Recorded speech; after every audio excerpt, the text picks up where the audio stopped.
que el juego exhibido por los locales mereció que este terminara con ventaja en el marcador para los de Víctor Espárrago.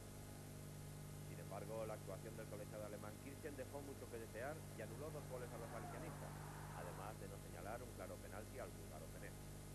Esta es la repetición del primer gol anulado al búlgaro por hipotético fuera de juego. 3 minutos después, Roberto consiguió el primer tanto que subiría al marcador de Luis Casanova. Hasta ese momento dominaban los de casa con claridad y podían dejar bien encarrilada la eliminatoria. Roberto logró zafarse del marcaje de Giannini y consiguió así el primer gol valencianista. Poco antes de terminar la primera parte del encuentro se pidió penalti en esta jugada por derribo de Aldair Pené. También tenemos ocasión de verla repetida. El colegiado no señaló absolutamente nada. Ya en la segunda parte, el conjunto italiano cambió su disposición táctica, dejando a Giannini algo más retrasado, y a Boller y Riccitelli en vanguardia. Precisamente Rudi Boller fue el que dio el primer aviso italiano. Sin embargo, el Valencia continuó dominando el encuentro y fueron varias las ocasiones que tuvieron para aumentar su ventaja.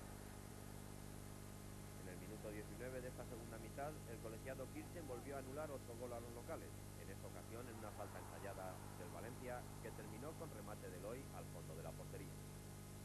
El árbitro de la contienda volvió a equivocarse al señalar fuera de juego al asturiano, que además realizó un precioso remate. A falta de 15 minutos para terminar el partido, los italianos establecieron el empate a 1 por mediación de Riccitelli, en una de las escasas oportunidades visitantes.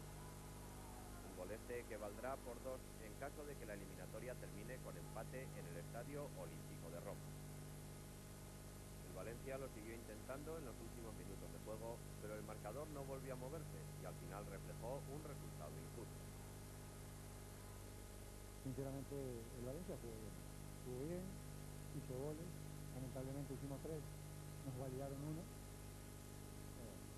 Sinceramente hemos tenido un equipo muy bueno enfrente y lo hemos superado abiertamente.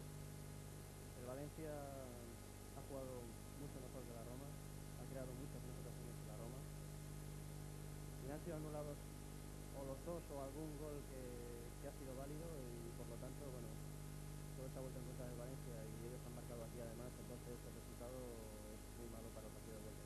No hemos jugado como para merecer esto, ¿no? Lo que pasa es que el fútbol a veces no gana el que mejor juega, sino el que más acierto tiene o el que más fortuna tiene. En este caso pienso que ellos han tenido fortuna. Aquí, bueno, se ha desvanecido un poco el mito de la Roma. Yo pienso que la Roma se había hablado muchísimo de él, del fútbol italiano también, y se ha comprobado que bueno, son buenos equipos, pero no son mejores tampoco. La Roma no es mejor equipo que Valencia, se ha demostrado.